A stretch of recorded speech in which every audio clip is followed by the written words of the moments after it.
Class 12th HBSE board business studies का question number 7th and 8th देखिए जी। Long questions है, 6 marks के। ठीक है जी, चलिए देखिए क्वेश्चन नंबर 7। प्रशिक्षण का अर्थ बताते हुए इससे होने वाले 4 लाभों का वर्णन करें।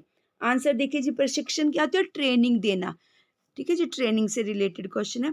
प्रशिक्षण का अर्थ, प्रशिक्षण वह प्रक्रिया है जिसके द्वारा कर्मचारियों में किसी विशेष कार्य को कुशलतापूर्वक संपन्न करते हुए उनके ज्ञान एवं निपुणता में वृद्धि का प्रयास किया जाता है। प्रशिक्षण की परिभाषा डेल एच नीच के अनुसार प्रशिक्षण एक ऐसी संगठित कार्यविधि है जिसके द्वारा व्यक्ति किसी निश्चित उद्देश्य के लिए ज्ञान और कौशल सीखते हैं। प्रशिक्षित से होने वाले 4 लाभ निम्नलिखित हैं। नंबर फर्स्ट देखिए जी, माल एवं मशीन का मितव्ययी तथा सही प्रयोग। माल एवं मशीन मतलब मटेरियल, मशीनरी। मितव्ययी मतलब प्रॉपर ऑप्टिमम यूटिलाइजेशन करना, सस्ते तरीके से कि कुछ वेस्टेज ना हो उसकी। ठीक है जी, अब देखिए एक्सप्लेनेशन देखिए बेटा इसमें। संस्था में कार्य करने वाला प्रत्येक कर्मचारी चाहे वह किसी भी स्तर का क्यों ना हो, माल एवं मशीन का प्रयोग करता है। प्रशिक्षित कर्मचारी माल एवं मशीनों का ठीक ढंग से प्रयोग करके अपव्यय को कम करते हैं।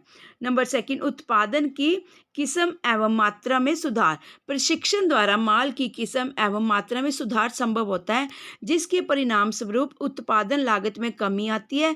यहाँ यह समझ लेना जरूरी है कि उत्पादन का अभिप्राय केवल मशीनों द्वारा तैयार किए गए माल से ही नहीं है, बल्कि सभी प्रबंधकीय स्तरों पर किए जाने वाले सभी कार्यों से है।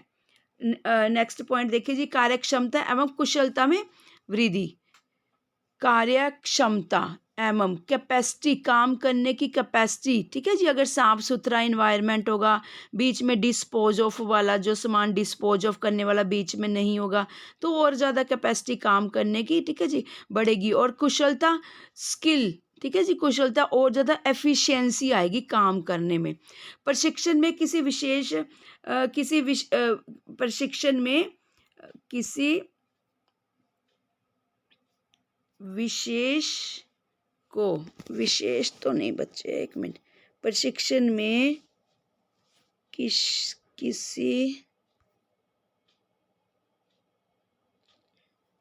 विशेष ही लिख रखे हैं, विशेष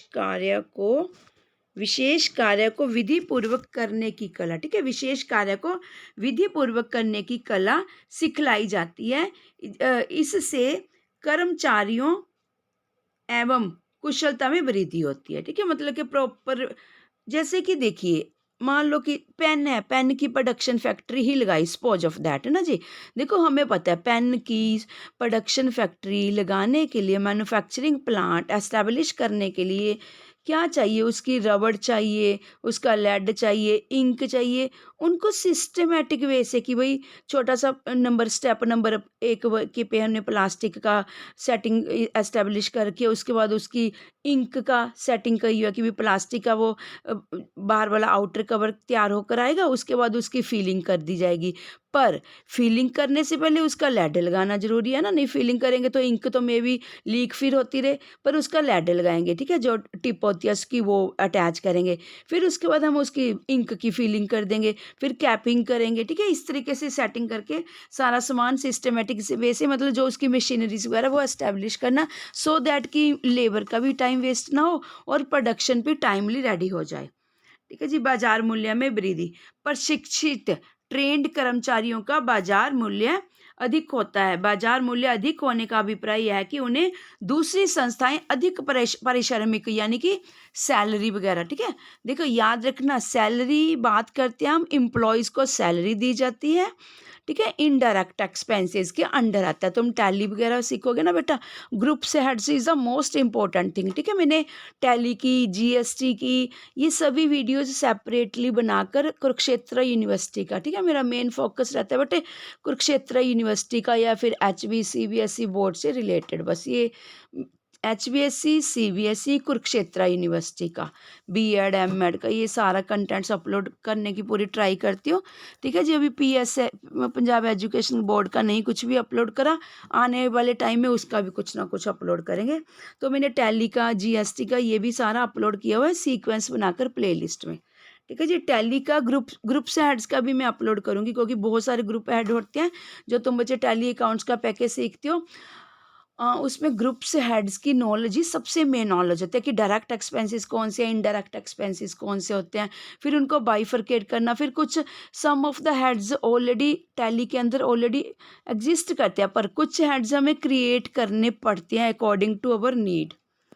ठीक है जी। यहाँ क्या कह रहे हैं कि अगर तुम ट्रेंड हो, तुम्हें सैलरी क्या कह रही थी बच्चे में, सैलरी मिलती है एम्प्लॉयज़ को, पर जो लेबर क्लास होती है उसको बोला जाता है वेजिस। ठीक है, उसको वेजिस मिलती है। वेजिस हमारी डायरेक्ट एक्सपेंसेस के अंडर आती हैं और सैलरीज हमारी इनडायरेक्ट एक्सपेंसेस के। डायरेक्ट एक्सपेंसेस वो होते हैं जो कंपल्सरी एक्सपेंसेस होते हैं किसी चीज़ की, किसी ऑब्जेक्ट की मैन्युफैक्चरिंग करने के लिए। इनडायरेक्ट सैलरी, पैकेजिंग वो कम ज़्यादा हो सकते हैं, वो डिपेंड करते हैं कि भाई मालिक लोग, ठीक है जी, मालिक लोग, वाइट कॉलर वाले लोग कितना एक्स्ट्रा एक्सपेंस ऐड कर रहे हैं, कितना प्रॉफिट मार्जिन अपना रख रहे हैं। तुम सोचो राजे, मार्केट में जाते हैं कई बार तो हमारे साथ जो वो होते हैं, बुक सेलर वगैरह होते हैं, वो बार्गेनिंग कर लेते हैं, कई बार नहीं करते। रीज़न क्या है? क्योंकि जो MRP लिखा होता है उससे बहुत कम राजे रेट में उनके पास वो सब कुछ प्रोडक्ट आए होते हैं। ठीक है, अगर वो कुछ दो चार रुपये कम ज़्यादा कर लें उनको कुछ फ़र्क ज़्यादा नहीं पड़ता। ठीक है, पर जब मार्जिन पहले ही कम रखा होता है उन्होंने, तब वो नहीं कोई भी ऐसा बच्चा बार्गेनिंग करेगा ना। तो पहले ही उन्होंने मार्जिन ही अपना बहुत कम रखा है। सोचना बेटे, लाइव चीज़ है, प्रैक्टिकल चीज़ है। देखो, बचपन से लेके till end of the death of the time तक है ना जी, ये सारा दिन हम ना खरीद purchase, buying selling of things है ना, these are known as the transaction. सब कुछ यही तो करेंगे हम, पेन कॉपीज खरीदना, बुक्स खरीदना, ये सब कुछ तो सारी चीज़ों में यही कॉमर्स का सारा चीज़ एक्सपेक्टेशन सब कुछ देखेंगे। तो तुम उसको प्रैक्टिकल देखा करो, MRP देखा करो, MRP कितनी मेंशन की हुई है और सेल कितने की कर रहे हैं। चलिए बेटा, प्रशिक्षित कर्मचारियों का बाजार मूल्य अधिक होता है। बाजार मूल्य अधिक होने का अभिप्राय यह है कि उन्हें दूसरी संस्थाएं अधिक पारिश्रमिक पर नियुक्ति प्रदान करने के लिए हमेशा तैयार रहती है, क्योंकि वो ट्रेंड होते हैं। भाई थोड़ी सी सैलरी ज़्यादा देंगे, वेजेस ज़्यादा देंगे, पर उनके बदले में वो मालिक को इतना अच्छे वाला प्रॉफिट अर्न करके दे देगा जी। चलिए जी, 8th क्वेश्चन देखिए बेटा, वेरी वेरी इंपॉर्टेंट। एंड मैं ये भी कहूँगी कि this is the first step ना, ऑर्गेनाइजेशन प्लानिंग, ऑर्गेनाइजेशन, डायरेक्टिंग, ये सारा बिजनेस स्टडीज़ के चैप्टर्स की बात ही करता है बेसिकली बेटा, सारे के सारे ना। प्लानिंग लाइफ में भी यूं ही करते हैं अब हम, है ना जी। +2 कर ली, +2 के बाद अब तुमने क्या ऑप्ट करना है, कहाँ BCA, BSc, BCom, BA, या BA के साथ UPSC की प्रिपरेशन करनी है ना, अपने कोई सी हिस्ट्री पॉलिटी वगैरह लेकर कुछ, वो सारा प्लान पहले से ही सोचा होता है ना, कम से कम 5-7 साल का प्लान पहले किया होता है। तो ये बस हमारा बिजनेस से रिलेटेड प्लान है, वो हमारा फ्यूचर से रिलेटेड प्लान होता है। प्लान क्या होता है? नियोजन, प्लानिंग करना। नियोजन और नियंत्रण का आपसी संबंध, वेरी वेरी इंपॉर्टेंट बेटा। प्लानिंग सोच के देखिए बेटा, प्लानिंग एंड कंट्रोलिंग की बातें कर रहा है। प्लानिंग आपने आज करी, +2 के एग्जाम्स दे दिए है ना, दे दिए, चल रहे हैं सम ऑफ द, है ना, KVS के या फिर CBSE के भी कुछ रहते हैं ना, और ऑलमोस्ट कॉमर्स के स्टूडेंट्स के हो ही चुके। लास्ट था कल लास्ट था, हाँ जी, कल 23rd नहीं 24th थी ना, कल 24th था, लास्ट एग्ज़ाम था। चलिए, तो प्लानिंग कर रहे हो, प्लानिंग को करते करते अगर उसके ऊपर कंट्रोल नहीं करोगे बेटा, प्लानिंग कंप्लीट नहीं हो पाएगी आपकी। कंट्रोल कैसे? मैं तुम्हारे करियर से रिलेटेड बात करना चाह रही हूँ। जैसे मान लीजिए किसी स्टूडेंट ने कॉमर्स ले ली बेटा, भाई कॉमर्स के सेमेस्टर सिस्टम आ जाना, अभी तक तुम एनुअली पढ़ के आए हो। सेमेस्टर अगर कॉलेजेस में जाते सारी आपने अपने आप को नहीं संभाला, वहाँ का करिकुलम, वहाँ का स्ट्रक्चर नहीं संभाला, आपने संभाला, समझा, देखा, एनालिसिस नहीं करा बेटे, स्टार्टिंग के सेमेस्टर्स में ईजी होता है, और पर तुम बच्चे लोग थोड़ा सा कॉलेज में चले जाते हैं ना तो संभल नहीं पाते जल्दी जल्दी, पर हमें मार्क्स का लॉस हो जाता है उस कारण। जितने जल्दी आप संभल जाओगे उतना अच्छी प्रिपरेशन करोगे, क्योंकि 90 डेज़ का 90 डेज़ का सेमेस्टर रहता है। एकदम से डेट शीट आती है, एकदम से एग्ज़ाम्स होते हैं, तुम्हें कुछ नहीं पता लगता है क्या हो रहा है क्या नहीं हो रहा है, क्योंकि तुम एनुअल सिस्टम से आए होते हो सभी स्टूडेंट, ठीक है। तो कंट्रोलिंग साथ ही साथ कर लोगे तो हमारा ही अच्छी डिग्री अच्छे मार्क्स एंड में हमारे हाथ में होगी। और बीकॉम करते करते हमारे पास कुछ ना कुछ जॉब प्लेसमेंट भी छोटी मोटी कुछ ना कुछ हो ही जाती है, ठीक है। वो कंट्रोलिंग में आता है अगर हम अपने आप को कंट्रोल करके चले सारा कुछ। चलिए अब आप क्वेश्चन डिस्कस करते हैं बेटा मेन, ठीक है जी। नियोजन क्या है? कॉलेज में आना आपको उसी के अकॉर्डिंगली, फिर आपको कॉलेज के अकॉर्डिंगली सब कुछ टीच करेंगे।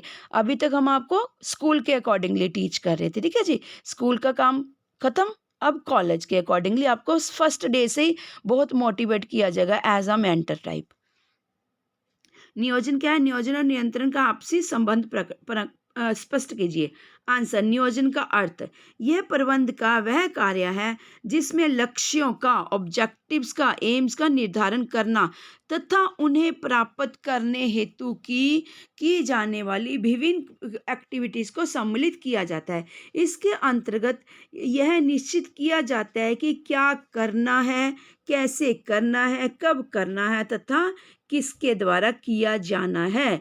यानी कि कोई सब्जेक्ट में तुम थोड़े से हल्के लग रहे हो, मैथमेटिक्स है जैसे बच्चा, कॉमर्स में मैथमेटिक्स नहीं लिया होता स्टूडेंट्स ने, पर बीकॉम जनरल बीकॉम लोगे थोड़ा सा मैथमेटिक्स है, बच्चे डर जाते हैं, मैथमेटिक्स छोड़कर वो क्या करते हैं बीकॉम वोकेशनल ले लेते हैं।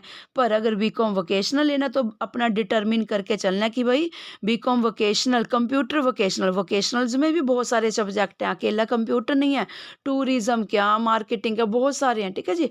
पर मेन इंस्टीट्यूट्स में बेटा BCom general, BCom vocational computers की एंड बीकॉम ऑनर्स, ऑलमोस्ट यही तीनों मोस्ट फेमस चलते हैं।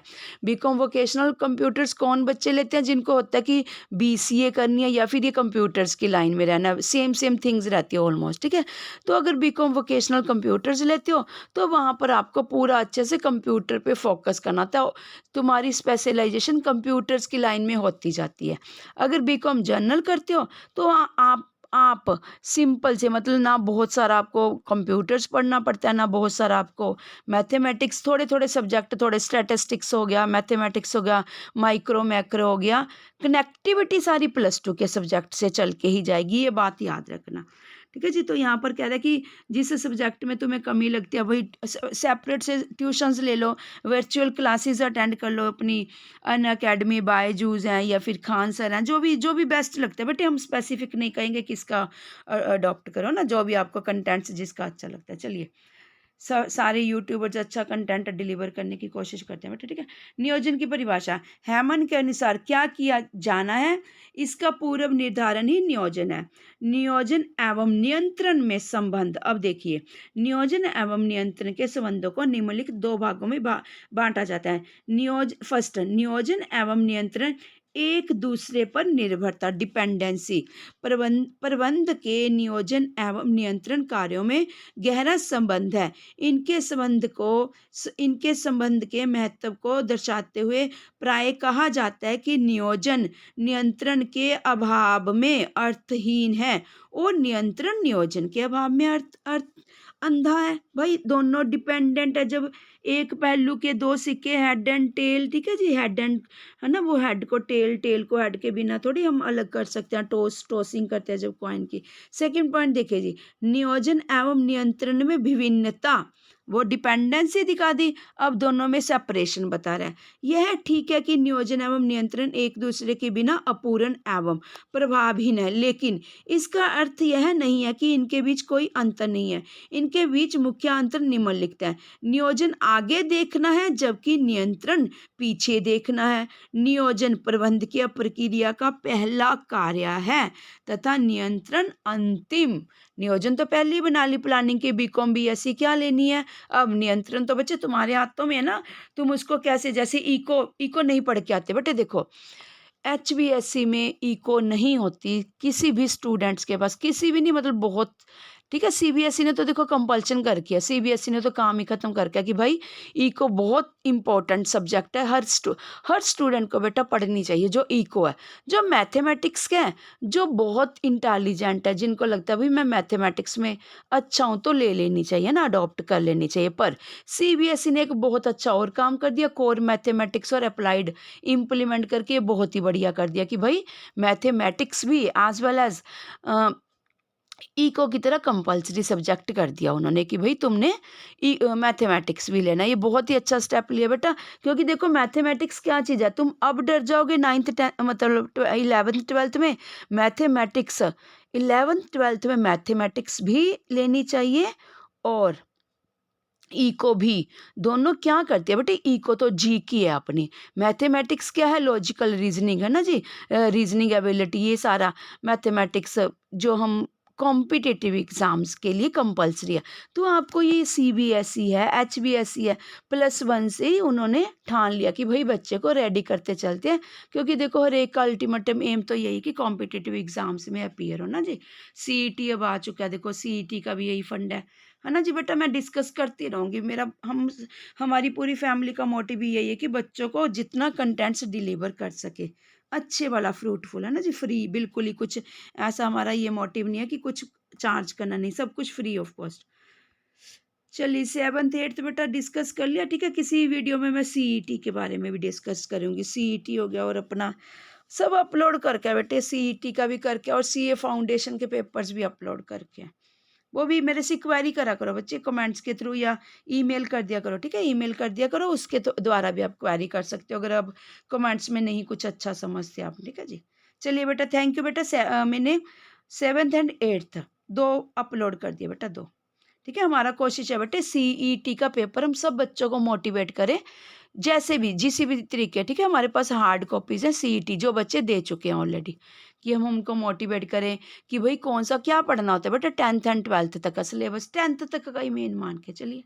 चलिए बेटा, thank you students. Basically CET qualifying paper कर दिया अगर तुमने स्टेट का कोई गवर्नमेंट पोस्ट का, गवर्नमेंट पोस्ट का कॉम्पिटिटिव एग्ज़ाम देना, क्वालिफाइंग। अगर क्वालिफाई हो चुका तो आप थोड़ी सी भीड़ से हट के रेडी हो जाओगे कॉम्पिटिटिव्स के लिए।